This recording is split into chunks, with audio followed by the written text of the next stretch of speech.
Hey everyone, welcome back to the Sports Psych Show. Thanks so much for joining me. Now, today I'm really excited to be joined by Dr. Matthew Scott, Professor Paul Holmes, and Dr. David Wright. Gents, welcome to the Sports Psych Show. Thanks, Dan. Nice to be on. Wow, I'm really excited. We're going to be talking all things imagery today, but to get us started, let's start where we always start, with some introductions. Dr. Matthew Scott, why don't you start? Tell us a little bit about yourself. Hi, Dan. Thanks for having us on. I'm Matthew Scott. I'm also just referred to as Matt, so happy to be known by that. I'm an academic whose journey began with a general interest in psychology, which I ended up studying alongside sport and exercise at an undergraduate. I developed an interest in how we can enhance performance, specifically through the use of mental training techniques, such as when we observe someone, so action observation, or when we imagine ourselves performing a movement, so motor imagery. My main body of research is actually combining these techniques, so the idea of imagining the feeling of what someone is doing while you're watching them. And this is something I researched during my master's at Teesside University and went on to then research it during my PhD with Daniel Eaves at Teesside University. And this was applying it more to a clinical population, so children with developmental coordination disorder.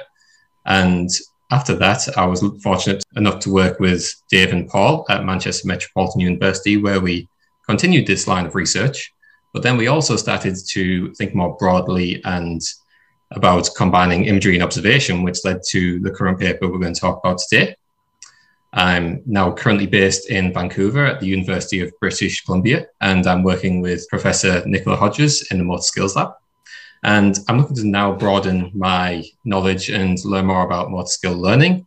And primarily, I'm investigating the benefits of dyad training, so training with another partner, learning skills together, and whether this can facilitate our learning or impede our learning. And more specifically, if the information we gain from someone else is actually going to help the retention of our skills. Well, thanks so much, Matt. Really excited to have you on and looking forward to talking all things imagery with you. And Dr. David Wright, tell us a little bit about yourself. Okay, thanks for having us on the show, Dan.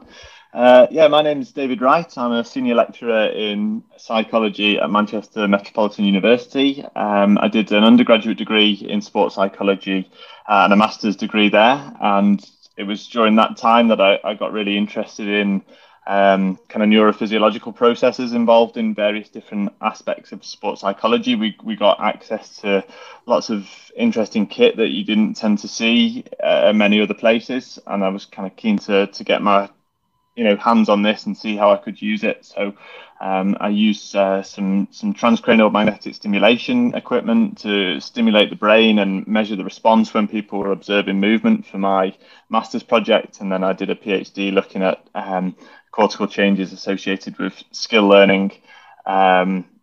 After that, I then had a year at Roehampton, University of Roehampton, doing sports psychology teaching before coming back to Manchester Met, and I've been lecturing there ever since.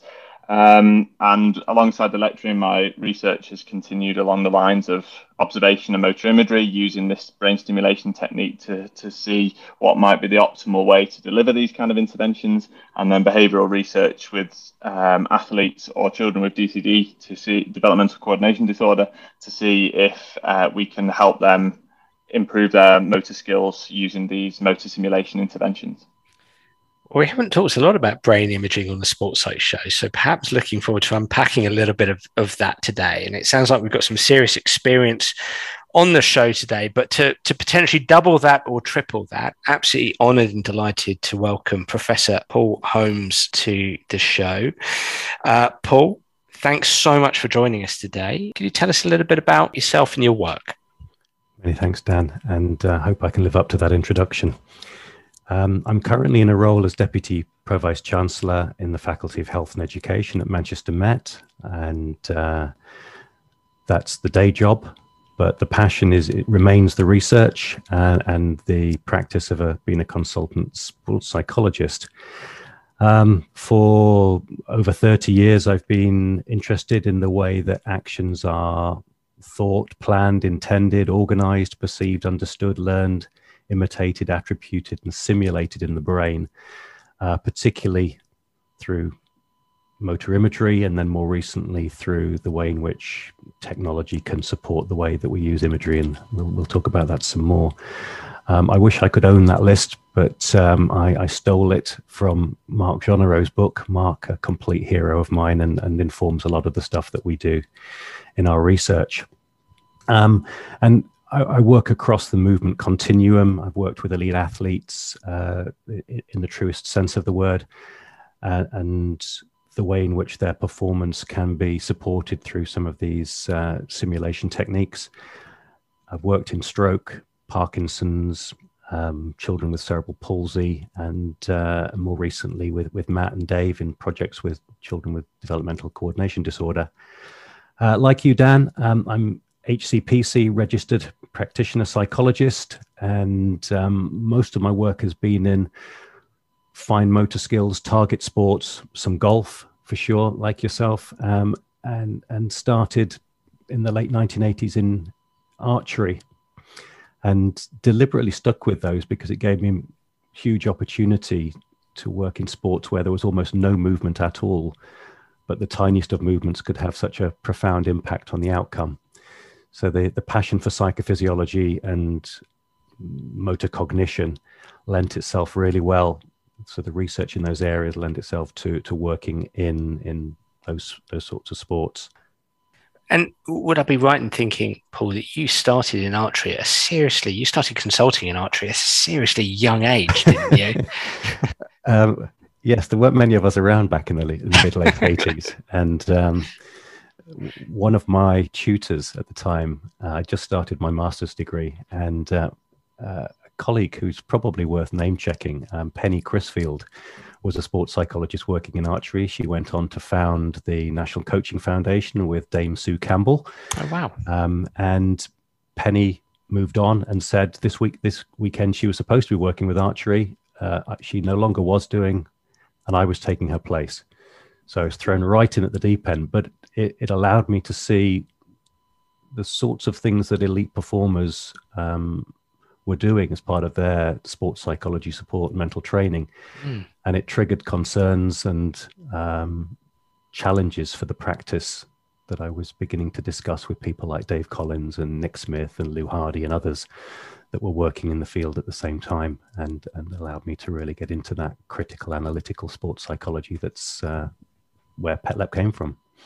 Some big hitters in the world of sports psychology that you've mentioned there, but you also mentioned this term or this name PetLep, and we're going to be talking PetLep today. And I'm sure some people, not everybody, some people listening will be going, well, what is PetLep? What are you talking about? And we're actually going to be predominantly referring to a paper that the three of you, alongside Dave Smith, have written. It's 20 years of PetLep imagery, an update and new direction for simulation-based training. Matthew, you headed up this paper. And as I say, PetLep is related to, or is all about imagery. Now, I'm a former professional golfer, and imagery and golf go hand in hand quite nicely. I spent a lot of my career picturing, imaging my shots, imaging them going down the middle, but then they used to go left and right too often, hence why I'm a sports psychologist now and not a professional golfer on the tour anymore.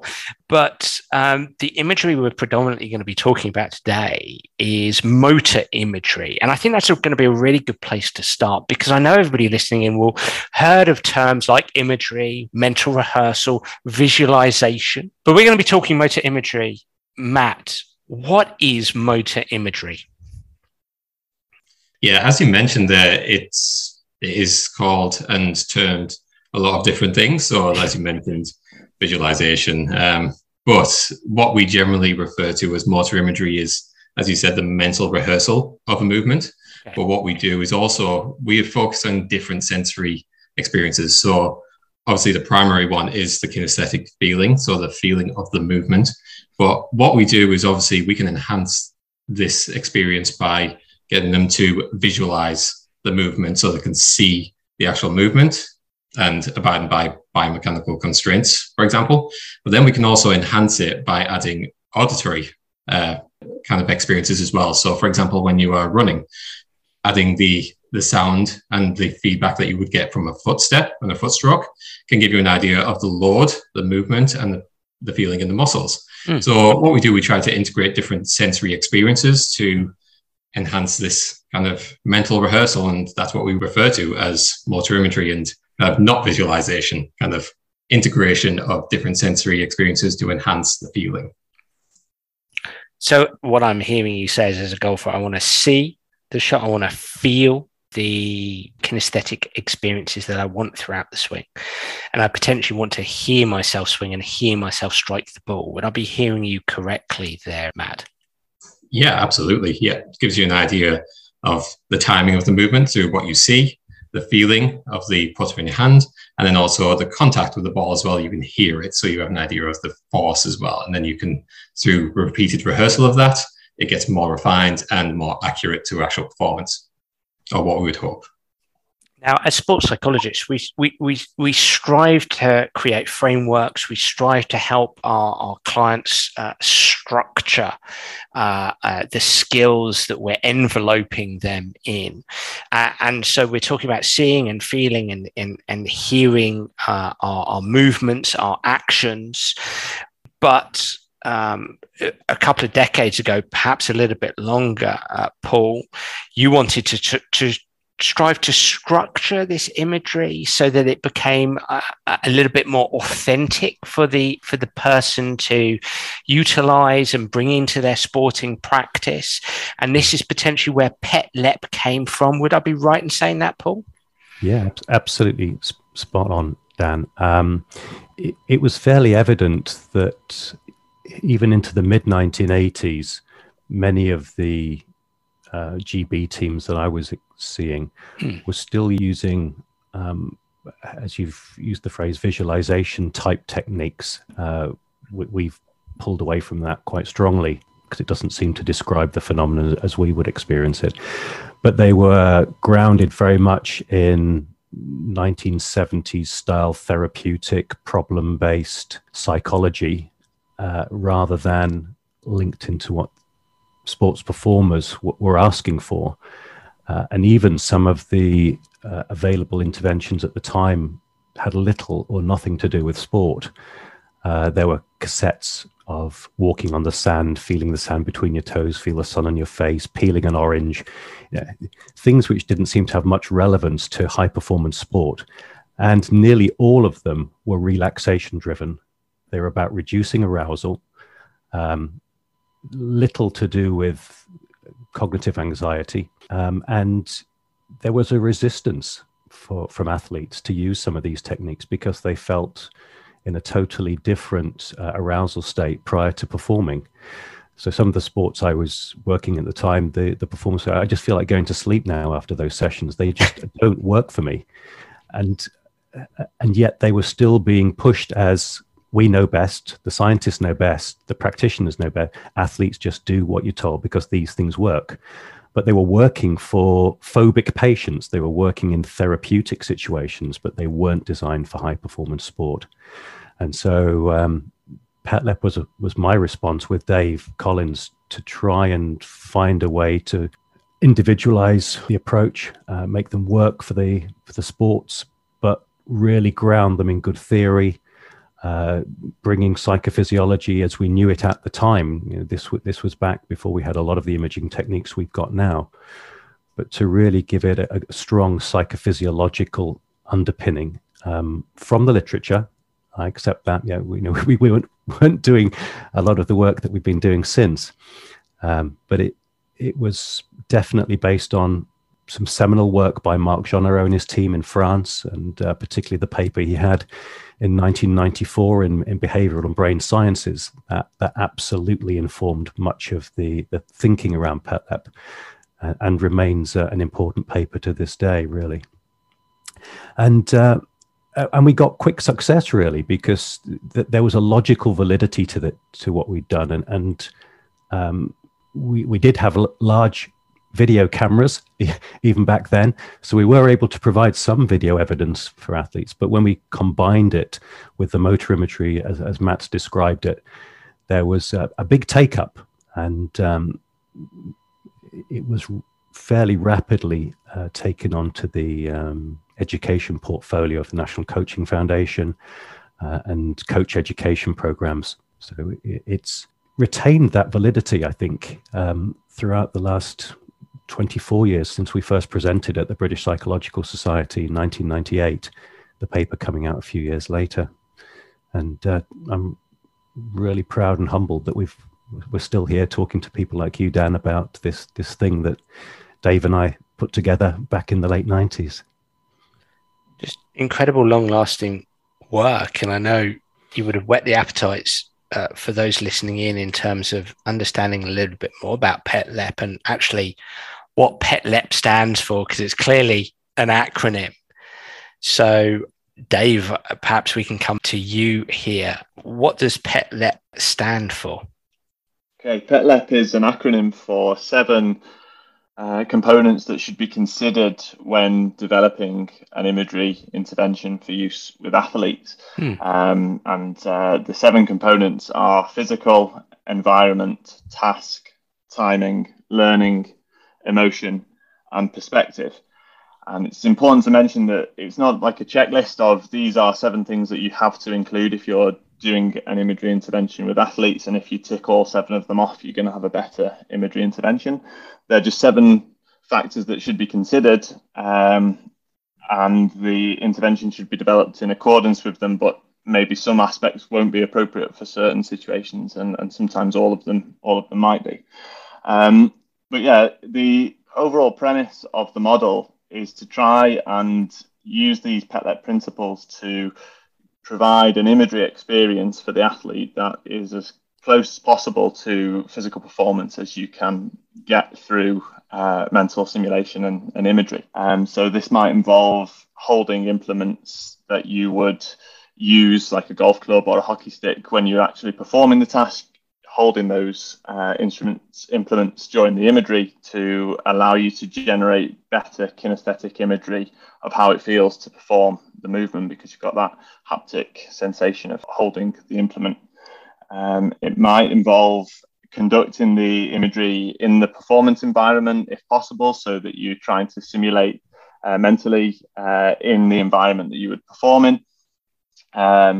It would ideally involve performing the imagery in real time, so not trying to slow it down or speed it up. There may be cases where you would want to do that, so if you're trying to refine a specific technique, maybe slow motion imagery could be beneficial, but as a general rule, keeping it in real time so that it closely matches performance. That's the timing element. Then there's the learning element, which refers to not just giving a generic imagery intervention for the for the whole season that never gets changed, and you prescribe it once and then it's used. It's all about refining the imagery as the learning and performance progresses, and it might be very different what you give to a novice athlete who needs sort of reinforcement about the different characteristics, the different stages of the movement, versus what you give to an elite athlete where everything's all really automated. And then the emotion component is all about trying to not just visualize, as we've talked about before, or the visual elements of the movement, but trying to include the emotions that you would experience during performance into the imagery. So imagining those feelings of tension and butterflies in the stomach and things like that, if it's appropriate for the athlete. And then the last one is perspective. That's all about selecting a visual perspective for the imagery that is appropriate for the skill. In many cases, it will be a first-person perspective because it more closely resembles the viewpoint that you have during physical performance, and it's all about trying to match your imagery as closely as you can with physical performance. But equally, there might be cases if you're trying to image a gymnastics routine that's very technique focused, maybe a third person perspective might be important, so you can imagine the different aspects of the technique more clearly.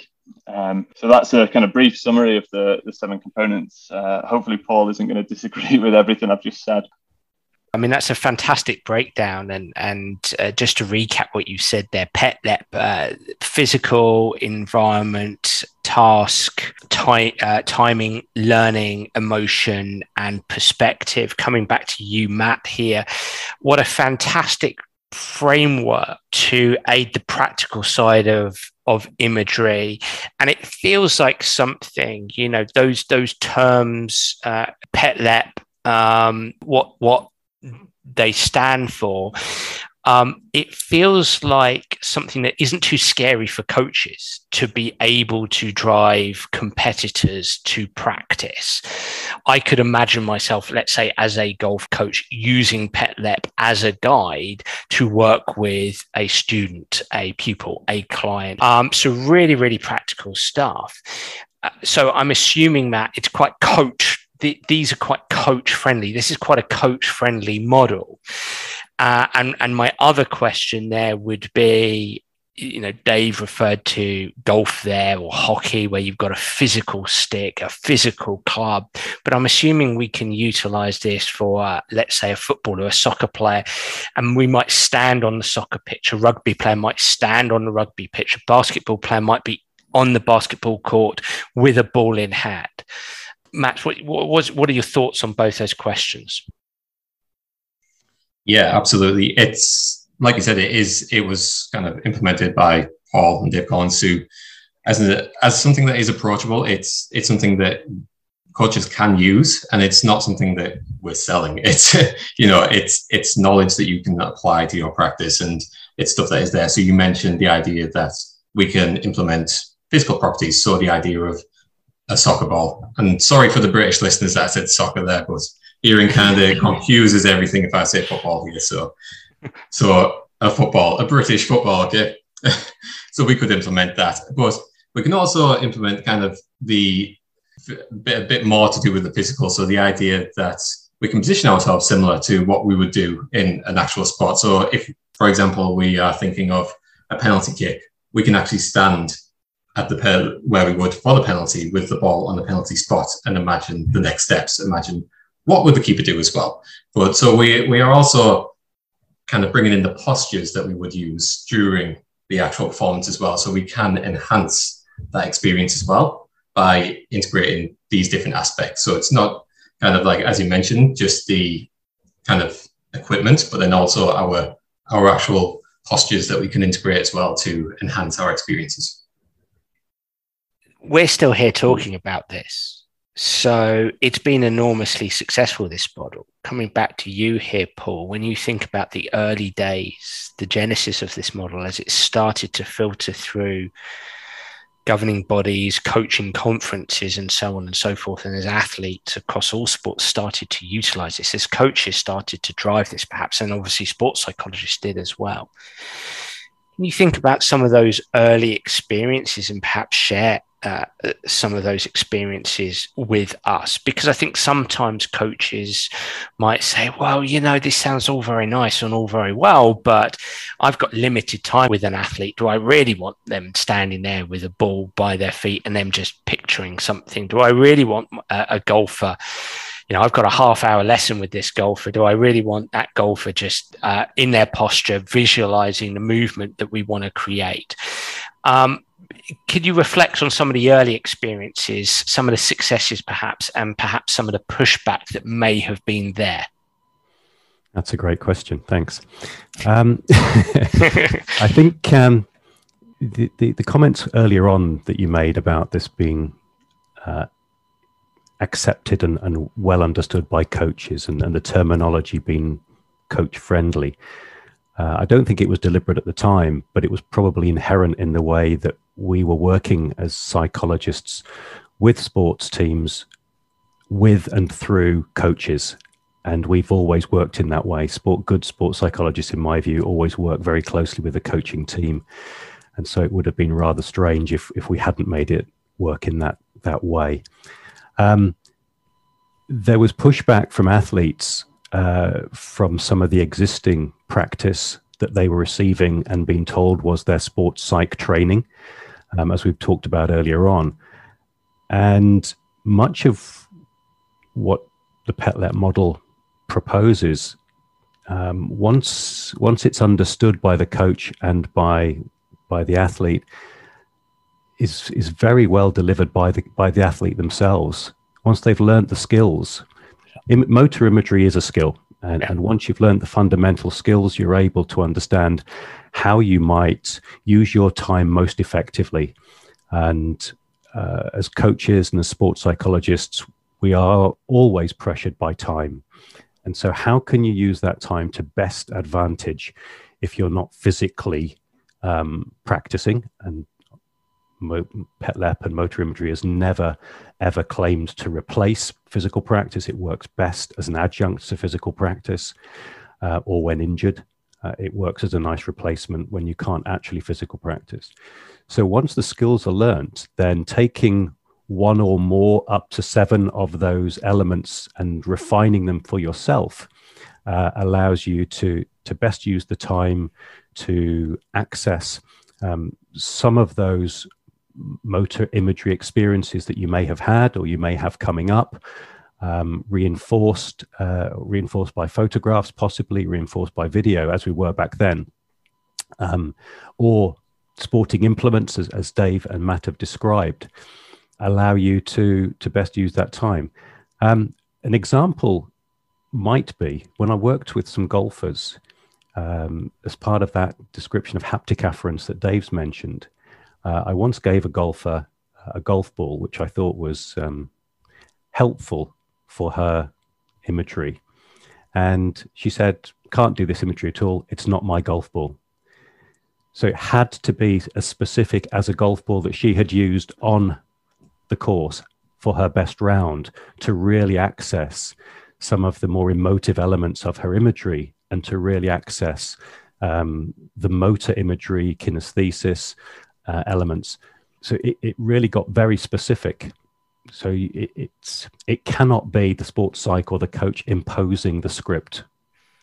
We use the word script in the broadest sense, not just written words. It absolutely isn't that. So the script might be providing that kinesthetic or the haptic afference, and providing a few cues that are particular to that athlete about the time when they played a certain shot, and to experience that in real time, using as many of the elements and as many of the sensory modalities as are appropriate for them, and keeping it almost non-verbal as much as possible. And that seemed to work extremely well through just refining and moving certain parts of the PETLEP model for each individual. That's fascinating. And coming to you, Dave, motor imagery is psychophysiologically underpinned. There's something going on in the brain there that delivers physiological efficacy, if you like. There are mechanisms happening that means imagery works, if that's the right term.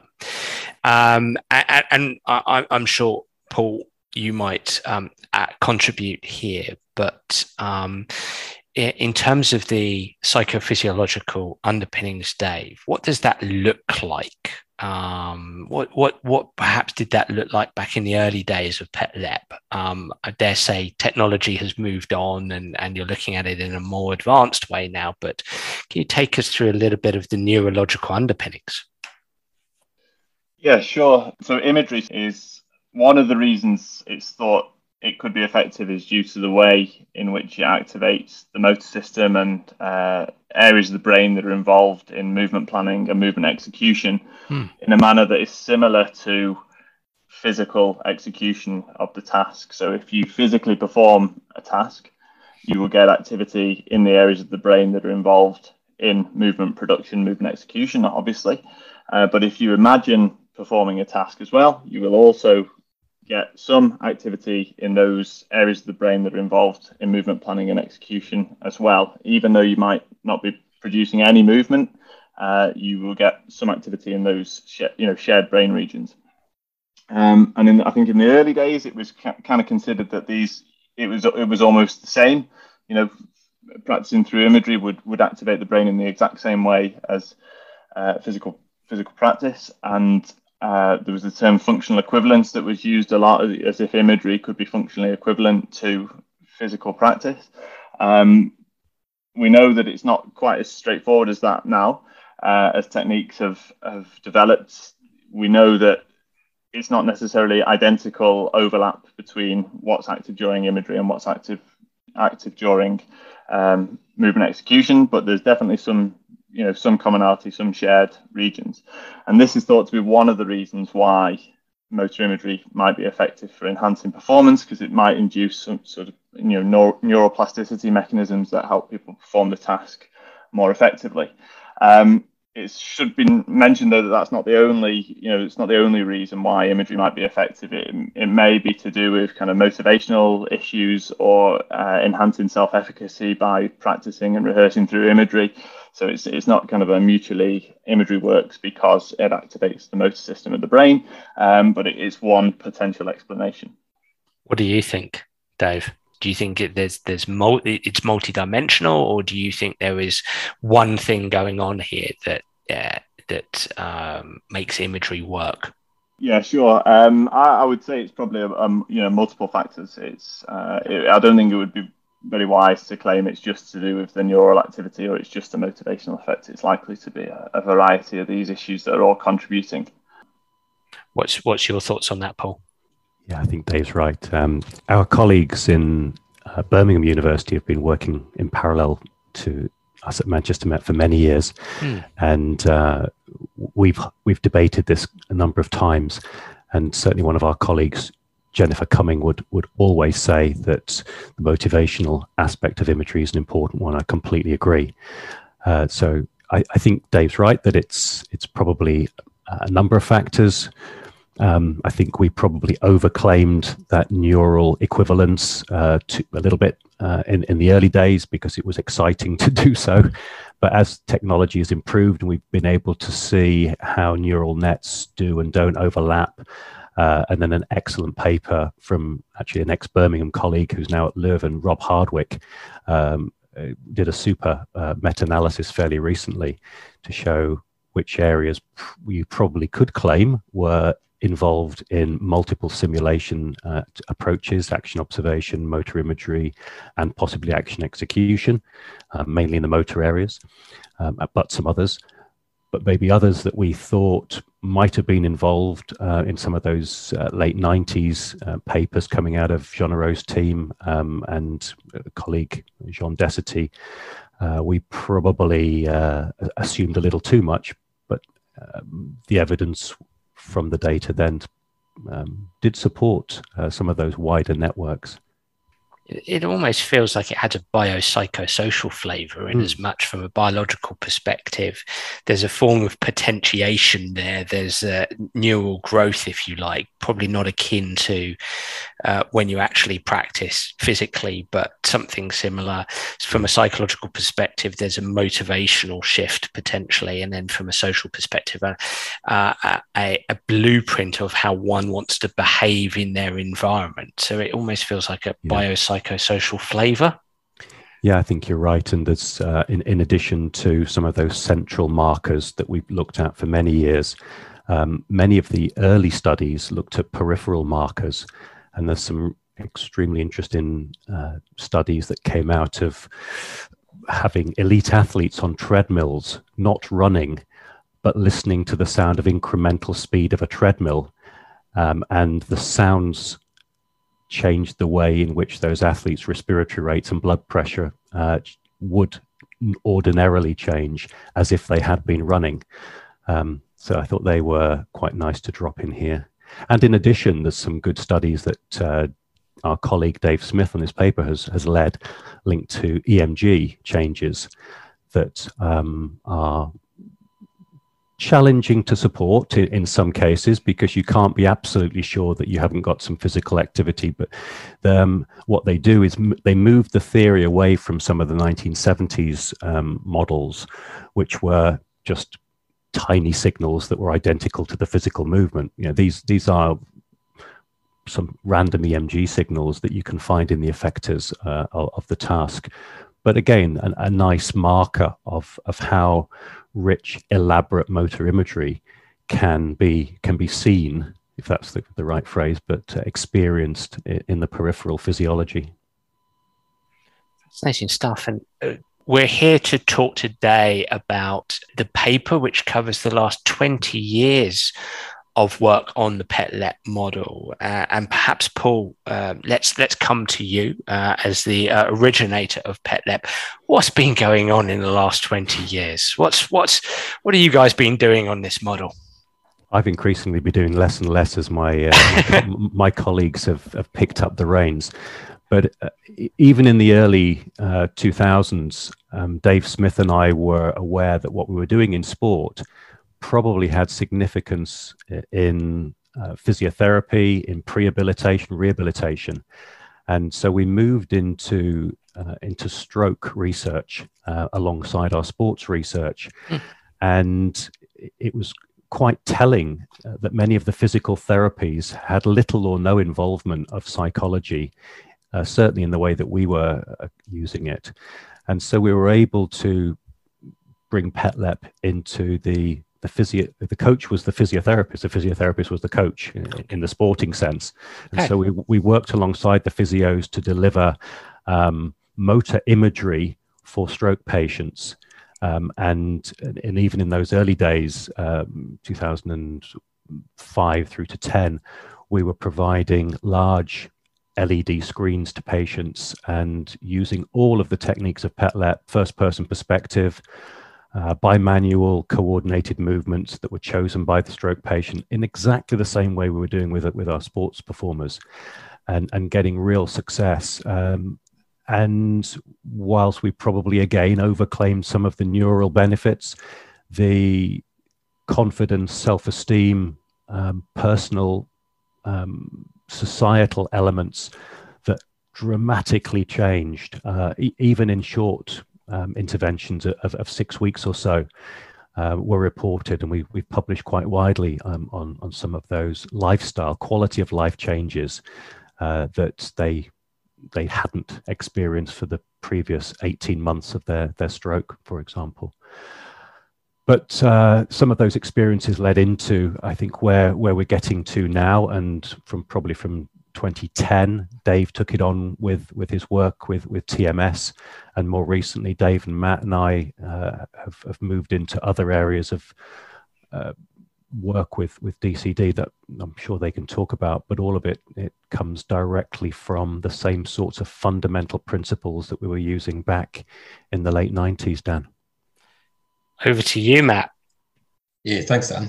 So I think as Paul's kind of highlighted there, that the idea of PET-LEP, while, it was originally made for in the sporting context, that it's not kind of limited to that end of the movement spectrum, that we've applied it across different populations and we see the benefits.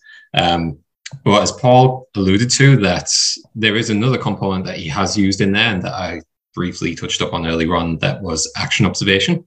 So the idea of observing someone's movement. And as Dave discussed with the idea of motor imagery, that when we actually observe someone's movement, that we get similar activations across our brain as well. So we represent similar movements. So as to when we actually perform it. So as Jean-Rod kind of outlined with the motor simulation theory, that there were similar activations across these three different types of simulations. So we have the covert simulations of imagery, observation, and then the overt simulation of execution in a way. And what we have done over the kind of, as Paul said, that Dave started researching this in 2010, and then during my PhD and my master's, we started to look at how we combined these two techniques. One of the biggest downfalls, and I get asked this at a lot of conferences as well, the idea of during motor imagery, how do you know they are doing what you ask them to? How do you know what they are imagining? And it comes down to a lot of individual differences, how they might imagine these different scenarios. They could be imagine it from the first person, third person, depends how you instruct it. But a good example is sometimes with the psychometric questionnaires measuring imagery ability we give, one example is we ask people, imagine kicking a ball. A lot of people just go ahead and go, okay, yeah, 5 out of 5. But then some do go, what type of ball? And there's there's one, it could be a bowling ball for all I imagine what they're kicking, and they're getting a huge feedback and sensation. It could be a tennis ball. But you do get some people who say, what ball am I imagining? And then the detail is missing sometimes. So one aspect that we now introduce is the visual display. And this gives us a much greater control over the content of what we want people to focus on. So no longer are we asking them to visually imagine the movement. We ask them to rely on a visual display of someone doing the movement and say, imagine the feeling of what you were seeing as if you were doing it. So we simplify the instructions now. We just give them that visual display and they can see the items they're interacting with. They could hold them as well, as we mentioned with the task aspect of PetLep. But what we're relying on now is we have replaced the visual component and we instruct them to just imagine alongside a video now to enhance that experience. And then it is also given the auditory information from a high definition display and sound. So we no longer have to focus on those aspects. That's really interesting. And please correct me if I'm not hearing you right here. So you've drawn together motor imagery from a PetLep perspective with action observation, simply by observing somebody engage in a task, engage in an action. I can have the same effects as if I'm actually imaging something myself. I can draw upon that observation to drive my PetLep motor imagery. So what I'm hearing you say is when you engage somebody in motor imagery, you'll have a screen in front of them with somebody kicking a ball relevant to the kind of images you might want them to image, to see.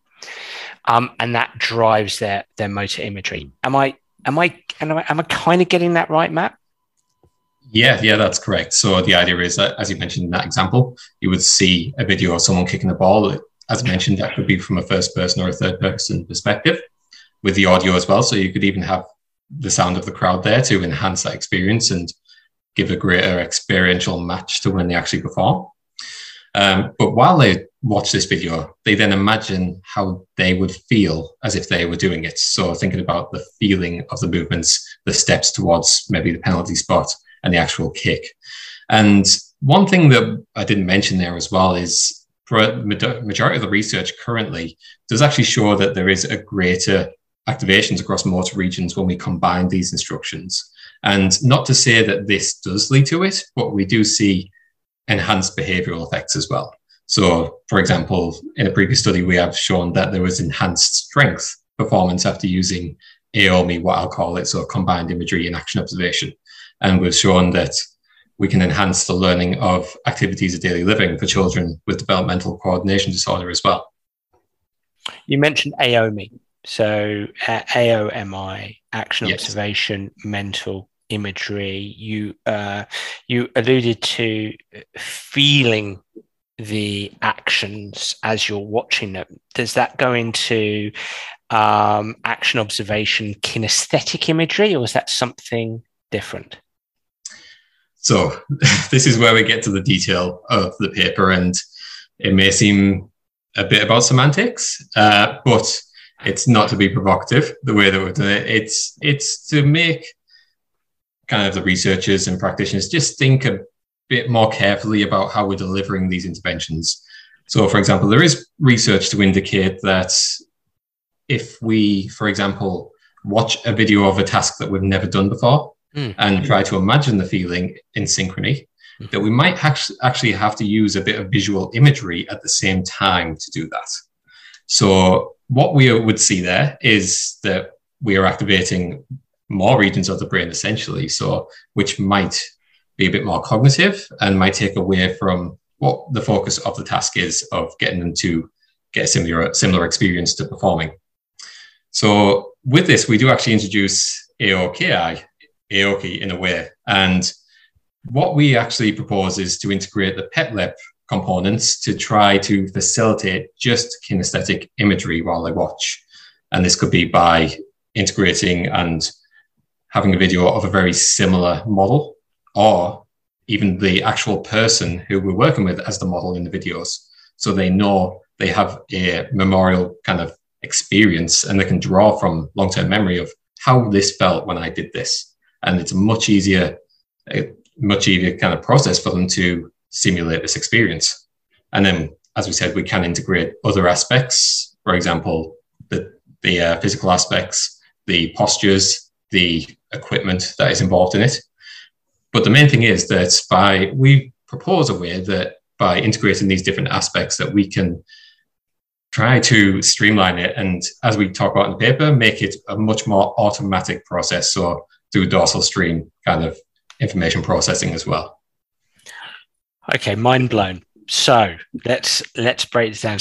Perhaps Dave, coming to you. Thanks so much for that description, Matt. That was great and it's really interesting. So we're throwing in some more terms here. So we've got the PET-LEP model, and you've started to explore the combination between action observation and mental imagery using the PET-LEP model.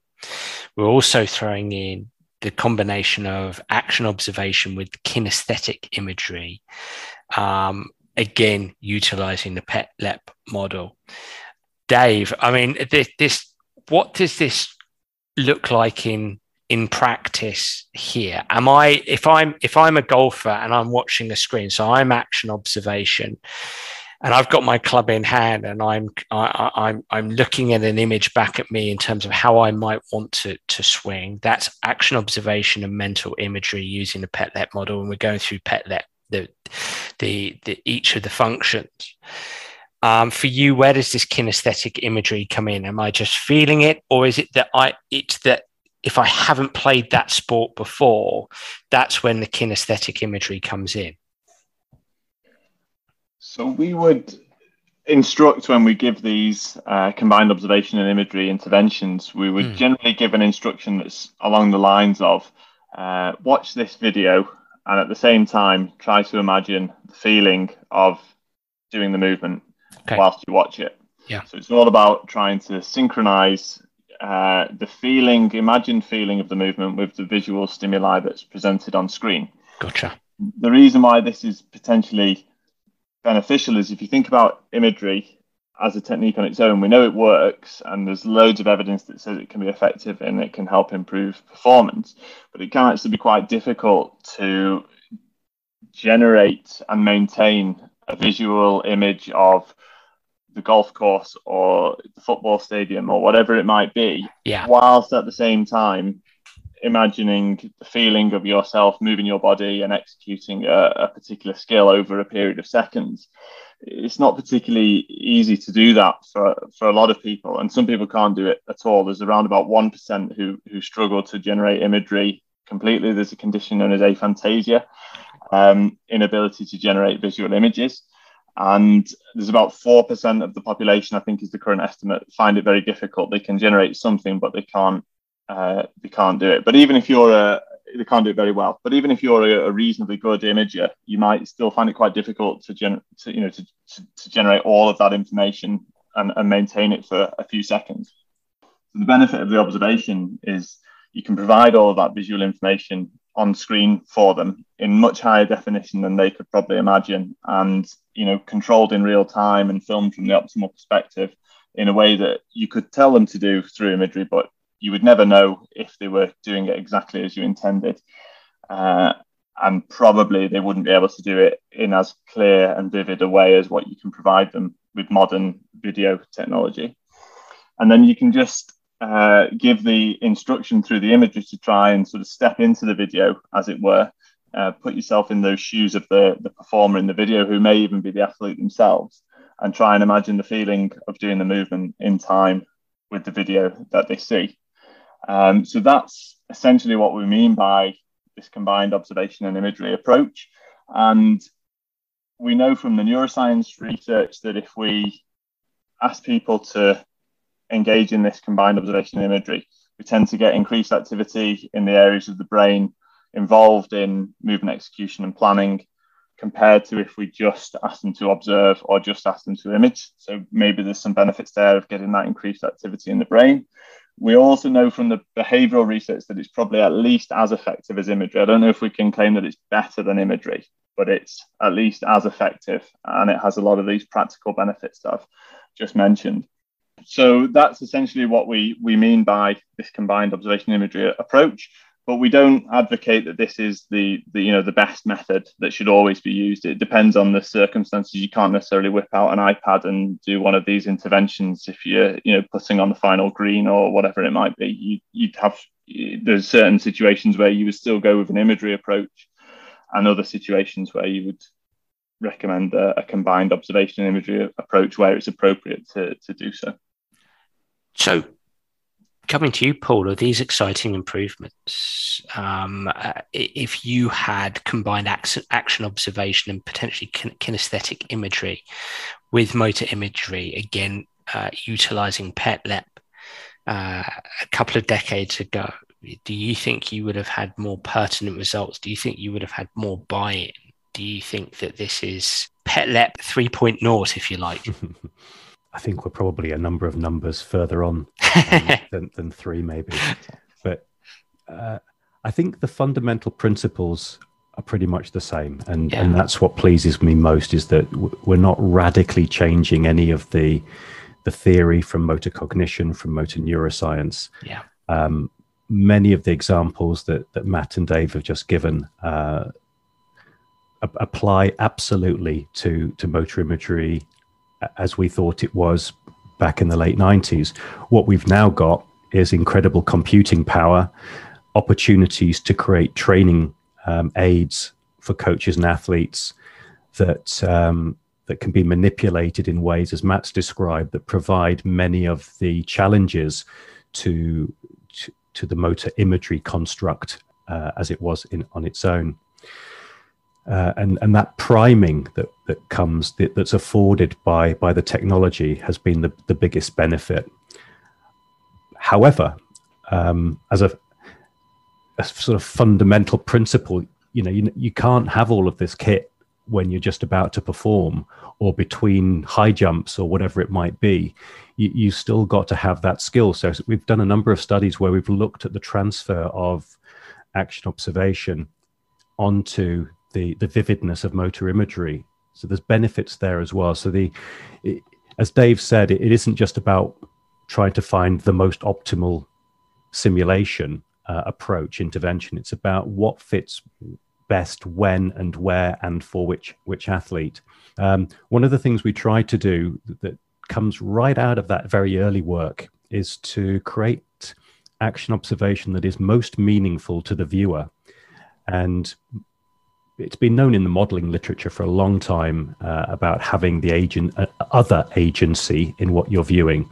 So we try to make it much more self-agency wherever we can. In research, that's quite tricky because it's you're having to control the environment as best you can. But when you're working with clients, or in sport, or in therapeutic clinical situations, it's relatively easy to get self-agency in the action observation. So you're watching yourself make the movement, and therefore, if it's filmed first-person perspective as well, as Jean Auro was saying in the early 90s, that's when you get the strongest motor engagement, the strongest, as he would have called it, access to motor representation. And so we try to take those principles into action observation as well. Not always, because sometimes the movement pattern of self is actually what you're trying to change. But even then, we do try to model it so that what is being watched is something that is achievable, is something that is biomechanically, physiologically appropriate for the goal or the intention of the session, whether that's in sport or in stroke or in DCD. So yeah, to come back, to the question, Dan, I think we've moved on a long way. Much of it because of technology, but also because of new thinking. There were probably only a handful of us thinking about motor imagery in the way that we're talking here back in the 80s. And now we've got a global group that attends our research in imagery and observation that we set up in about 2003-04. And proud to say it's been handed on to Dave and colleagues in Europe. and regularly, annually attracts large numbers of international delegates. So there's lots more clever people talking about it, and of course it's moved on in a major way, but fundamentally, the brain hasn't changed a great deal in 24 years. So we're still dealing with the same complicated thing. We'll come to you, Dave, in a second with relation to what's next. But Matt, first of all, I'm a coach listening in, or I'm a performer listening in. What would be, we've talked about the PETLEP model within motor imagery. We talked about action observation. We talked about kinesthetic imagery. We talked about the amalgamation of all of these. I'm a coach listening in, or I'm a performer listening in. What one piece of, you're immersed in this world, Matt, from a practical perspective, what's one piece of advice perhaps you would give to a coach and or a performer when it comes to motor imagery? What do you think is most important? I think the idea is, and as Dave alluded to earlier, that it's about what works best for you at the end of the day. As Paul's talked about previously as well, that he has worked with people where they eventually said after months of working with them, I can't imagine that. I could never imagine what you said, but they just went along with him. That we have the other options now. And as Dave said, we're not advocating saying one's going to be better than the other. Mm-hmm. It's down to the individual. So if, for example, this individual, this kind of scenario that they can't imagine or kind of visually see themselves doing these performances, action observation is a platform that we can use to put them in this kind of simulation scenario that we can engage and see ourselves doing it and try to integrate some of the PETLEP components. However, as we did mention, that for those individuals that can't imagine that our new kind of, or what we're kind of introducing with this paper, the AOMI or AOKI, could be an option again for those individuals who can't generate the visual and kinesthetic components without a visual display. So this is something that now it's readily there, that all it is again is just the simple instruction of, while you're watching that, just imagine that you were doing exactly the same thing and imagine the feeling. That just that small detail can help you step into that video and experience and trying to get that similar experiential match to when we're next going to perform.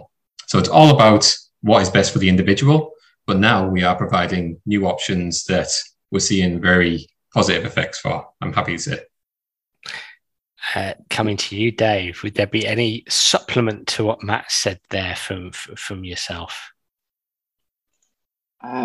Not necessarily. I think mainly just to as a kind of key message for coaches would be to individualize it, and as we said before, not to treat it as a checklist of you have to include all 7 of these components, but use it as a guideline to inform what's appropriate for the athlete. What are their goals? What do they want to get out of the intervention? And what's appropriate for the skill that they're learning. Trying to use it as a guideline to tailor individualized interventions. And Dave, you're a big driver in this area. What's next for you guys, mate? Good question. There's probably a lot of different directions it could be taken in.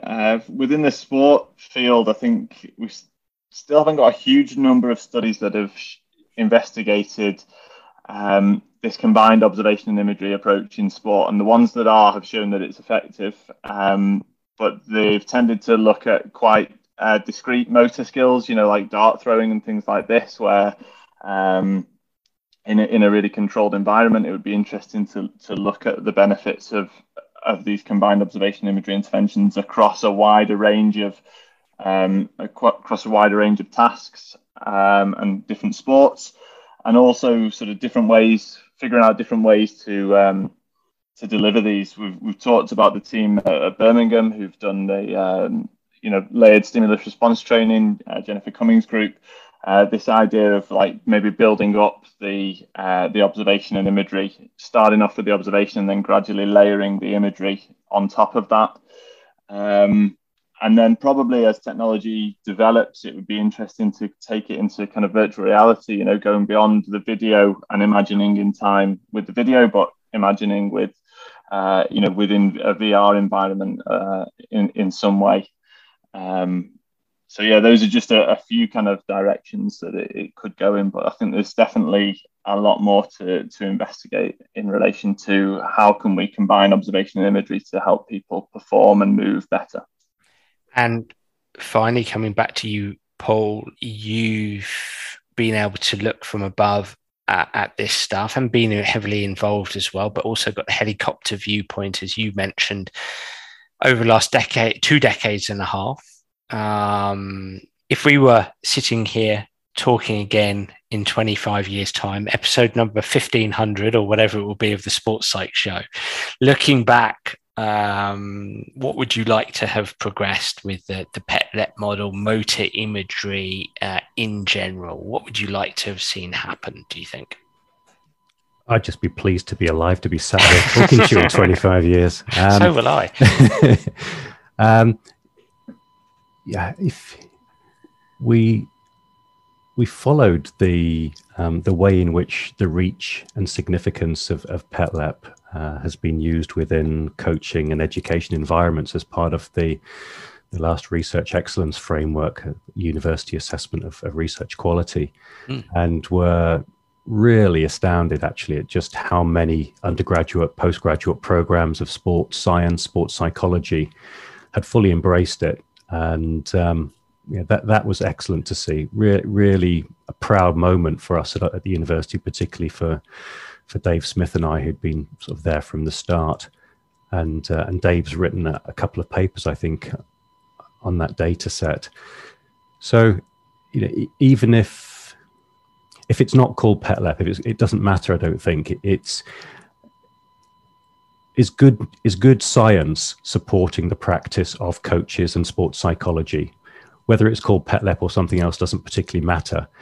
The point of PET-LEP was to move sports psychology practice away from a relaxation, therapeutic-driven approach that sports performers, coaches were just finding meaningless in their very valuable training time.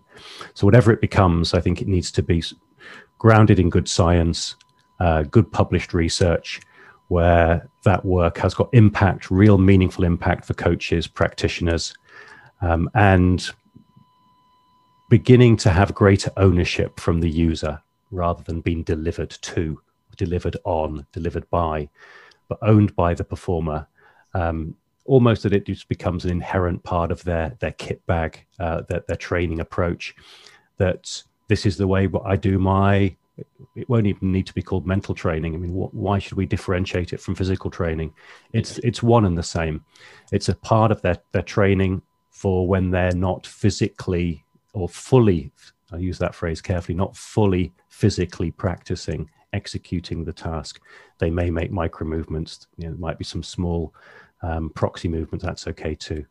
But owned by, delivered by the content prescribed in a way that is fully meaningful to the performer. Brilliant. Gents, I can't thank you enough for coming on to this show. This has been an absolutely fascinating conversation. And I know you will have tapped the interest of those listening in.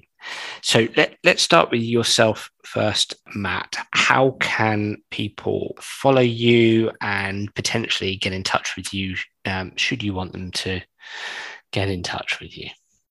Yes, so I am on Twitter, so at MattScott93 that you can access, and feel free to message me. But also I'm at the University of British Columbia still, so my emails are on the paper as well. So I'm always open to have an email, so feel free to contact me if you're interested in the paper. And Dave? I'm on Twitter as well. I'm not the most prolific tweeter, but I'm on there. It's at DJWright561. So people can get in touch with me there if they want. Fantastic. And Paul? Some sort of carrier pigeon to ManMet would probably work best.